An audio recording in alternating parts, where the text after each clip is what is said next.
Hey, what's up grinders? I am Hazard and this is Gems of War. So it's Khetar week in the Kristara and the weekly event is a monster invasion. We're going to go check that out, but first a little bit of announcement. Um, this week's PvP is an exact copy of last week, so I probably won't do a weekly PvP video this week. So if you want the teams, go check out that uh, last PvP video that I did last week. Right? Let's go check that invasion then. So this week's event captain is Tavarat Priestess that has the usual double magic and earns a double tower skilled in this event. We also have a new weapon that you get from the shop by buying this tier 3. It's one of these exploders once again.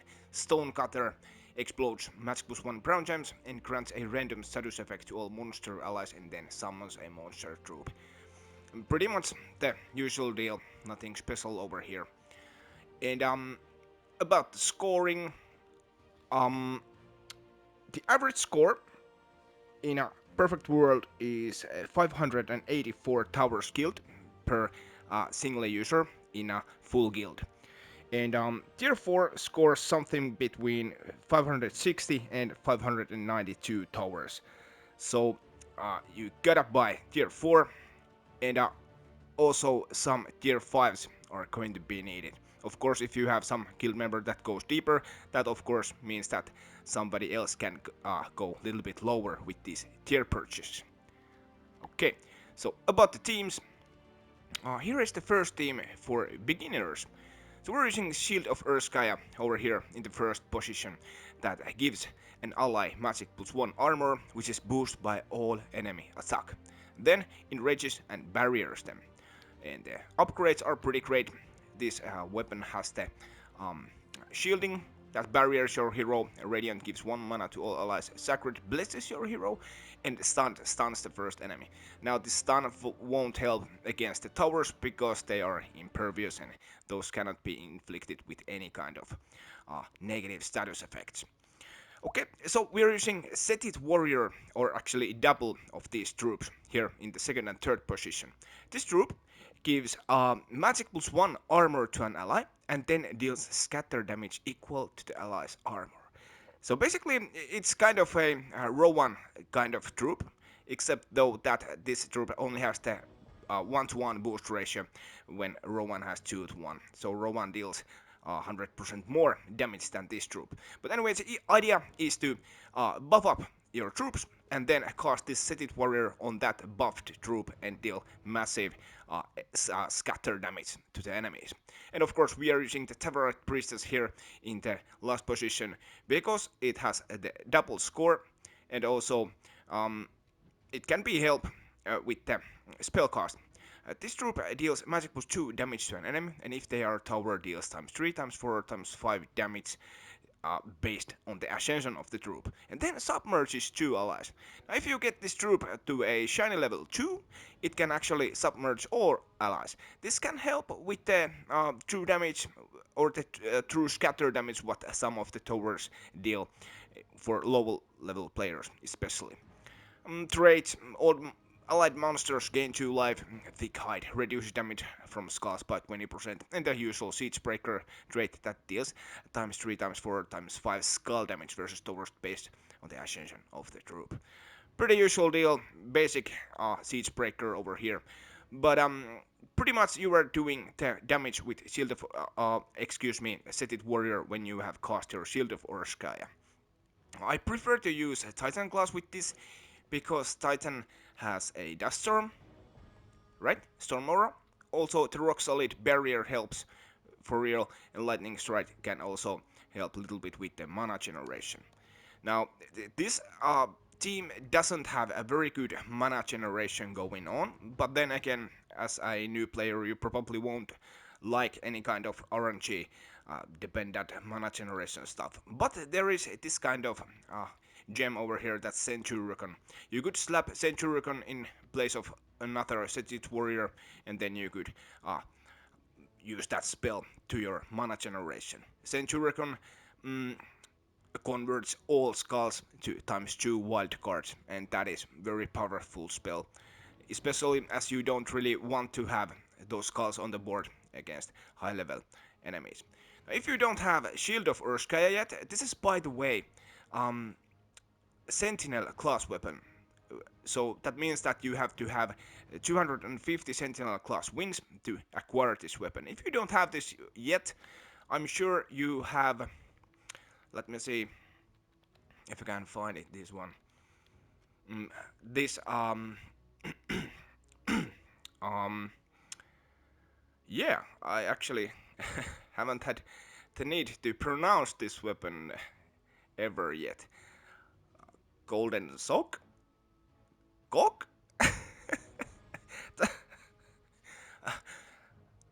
This summer in theaters, Set It Bond 007 in Golden Cock. Right. This weapon gives armor to an ally equal to their current armor. So you can cast this weapon over and over and over again to one troop and get the armor up that way and then deal the damage with your Set It warrior. Okay, maybe we go and just try this team, right? By the way, the Golden Gog is a free weapon if you have, I think it is 8 fire mastery and 8 air mastery, and then you get the weapon to your inventory. So now we could start by buffing up our hero, or we could actually do a cast over here, because we get barrier when we cast the weapon, and also we give a barrier to Set It warrior over here. So let's do that. Then we start gathering the mana. We could take that. Little bit slow going, but that's fine. The starting explosion and enchant is going to help a little bit with the mana generation. Let's take those. Now we do a cast, and we cast this Set It warrior over here who has the most armor. There. Now we could cast this other over here to this, and then we get rid of the last enemy by dealing damage with Tevorite Priestess. It's very slow, but it's pretty reliable, to be fair. Right. Then we could try another team. This is a speed team for those who possess a little bit more of the global stats. We're using Boxy Box up top. Box Strider destroys magic +1 gems and entangles a random enemy. Again, the entangle won't help against towers, but against other enemies it can help a little bit. This troop also has the Bark Skin trait that reduces damage from skulls by 33%, and the Tangle Braid inflicts entangle when doing skull damage. That's why we're using this up top, but once again it won't help against those towers. Crimson Bat deals magic +1 true damage to all enemies, and then we are using the Rupee Macaque over here. That deals AoE true damage as well, and the Towerite Priestess to get those double scores from the Towers Guild. But if you don't have Rupee Macaque, it's okay to use, for example, Wand of Stars, or you could use the weapon from the shop, the new weapon. It is going to work just fine. We are going to try this Rupee Macaque team here. One Crimson Bat cost is not going to be enough at these stages, so that's why we are using the Rupee Macaque. Let's try to get our Boxy up. We do that. Then we spam the board, and our damage dealers are up. A true damage cast followed by a Rupee cast, and that's a match.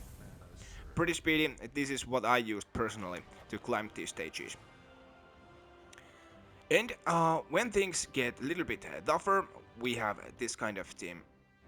When you have to spam the true damage way too many times, it's okay's idea to use an old Siegebreaker Sharptooth up top. Deals magic +4 damage to an enemy if their tower deals the usual stuff, and there's 30% chance for an extra turn, and a 30% chance to get my mana pack. That's a really awesome spell, and on top of that, this has the Bloodlust rate that makes him enraged when enemy dies. Also, the tough scales reduce damage from skulls by 30%. Very, very nice. One of the better Siegebreakers, actually, now that I'm reading this fully. So, yeah, basically a skull team, but of course we can deal that spell damage. Tavaret Priest is in the second position, Wonder Stars as our mana generator, and we're using Skilla, how do you pronounce this? Troop, no idea. Anyway, it deals magic plus 8 damage to lost enemy, and there's 25% chance to kill them and then submerges all allies. But the lethal shot won't work again against those towers. We're using skill up for that deadly water's third rate creates a bone storm on 4 or 5 gem matches. Very awesome trait. When you get extra turn, the bone storm will trigger and it's going to be a skull mayhem. Let's try this team. And this is pretty much a last stage team. That skull damage is not going to be that heavy on the Brian over here. Brian's lucky, because he isn't tower. We could do a cast over there. We could actually keep an eye on those extra turns, but I think the Bone Storm is going to trigger anytime now. Incredibly not. Okay, let's do a cast over there. And there. Then we generate mana. Actually, we got... oh, yeah, that's a match. We actually got our mana back with our Sharp Tooth. Let's try another fight, if we get that proper Skull Mayhem going on. So, keep an eye on the extra turns. There is one, but it is exploded. That's fine. No extra turns, I think. We're going to kill that Raven over there. And we got our mana back and the extra turn. That's awesome. Let's do a cast over there. And there. And now just gotta get rid of that Templar over there. I think if we do cast with our Tavaret Priestess, this is going to be enough in my case. Yeah. So those are the teams for this invasion. Right. Then we are going to move on to the Underspire. For the early stages in Underspire, or let's say Area 1 and maybe Area 2, I have this kind of a speed team. Double Wall of Bones. This troop gains magic plus 1 armor boost by undead allies and enemies, and then all other allies gain 5 attack and 5 mana. Okay? And this troop is a construct, right? So we are using a Geomancer class to give all construct allies a 50% mana. And then we are using a double purple banner. So when we pick a purple 3 gem match, our first Wall of Bone is going to be full of mana. When we cast it, the other one is going to be full of mana, and these two troops over here get the mana too. And when we cast this second Wall of Bones, our hero with the new weapon, that Stonecutter from the invasion shop, is ready to explode the board, and we can deal AoE damage with this Agnum, who deals magic plus 1 damage to all enemies, boosted by cursed enemies. And for every cursed enemy, gives barrier to a random ally. He has 25% chance to curse a random enemy when my turn begins, and also I think the Stonecutter had some kind of, yes, the damned upgrade that curses the first enemy. Anyway, let's go and try this team. So check for the extra turns and purple gems to get things going. I think we don't have extra turns, we do over there. And then we could take this, right? So check out the mana of the troops. We cast Wall of Bones and they are pretty much going. Cast other Wall of Bones and now we can deal the AoE damage with our Agnum over there. Okay, that wasn't enough, but let's explode. Alright, the Wall of Bones has a reflect. Let's check that out first, quickly before entering to the second battle. Infernal armor trait reflects 25% of skull damage. That was nice. Let's try this another time and then I show the team for the later areas. We can check the extra turns, purples over there. And our exploder is going, I think I'm going to do that. Now our Agnum is going and this is a match there. Pretty speedy team for the early stages. What? 1, 2, 3, 4, 5. Right, alright. Well, let's go and fight against Gunatelin. I'm going to use my lantern and I'm going to use the later stage team. So as the enemy HP goes up, those AoE casts aren't going to do the trick very speedy. So here is another solution. We're using Chief Darkon up top, who gives magic plus 6 attack to himself and all allies below himself, and then explodes a row. Um, Also has the stone skin trait that reduces damage from skulls by 50%. That's pretty nice, but it's not going to carry you all the way down. So because of that, we are using elementalist to get those stuns and entangles, and of course the freeze helps. Those negative status effect in to protect our troops. We're using Scarab Blade, explodes purple gems and grants a random status effect to all undead allies, then summon an undead troop. And Keeper of Souls, very good troop, transforms all gems of a chosen color to skulls. There's also a 50% chance to summon a white when an enemy dies. And then in the last position we are using Wrath Amon, who creates a mix of 24 purple gems and skulls, then gains 20 souls and cleanses all allies. That's pretty useful spell, to be fair. Rathamon is kind of a backup mana generator and backup skull creator. The purple goes to Keeper of Souls and the skulls go on the board, and hopefully our Chief of Dragon has pretty heavy attack at some point of the fight, so we can deal massive skull damage. Let's go and try this team against that. Nasty Garnet yelling over there. Little bit slow to get going, but that's how it is in um some of these Underspire battles. There's an extra turn as well. I think we're going to explode the board, although do we have enough purples? Well, I guess we just do that. Maybe we get some cascades. Yep, just like that. And I think we are doing this over here. Oh, that was very nice. Scarab Blade gives that uh, random status effect to all undead allies, and our Rathamon got an enchant. That's pretty nice. We could convert those blues to skulls over there, do a skull poke over there, and over there, and there. Right. It's going to need a little bit of work in the later stages of this Underspire, but it's going to work just fine. Just a little bit of longer battles, let's say that. One more, and then I'm done. Let's see, no extra turns this time. It looks like we could start to trying to get our weapon going. That worked brilliantly. Let's do that, inflict those status effect. Now we could explode this. I think I just gave a skull. Yes, I did. I didn't pay attention. Let's explode the board, those purple gems. Now our Keeper of Souls going. We could do those blues, the skulls. And then we could do this. Then we could cast Wrath Amon and check what happens. Pretty nice. Yeah. Okay. That kind of themes. Let me know in the comments what you are using for this week. And the usual stuff, comment, like, subscribe. Hats off.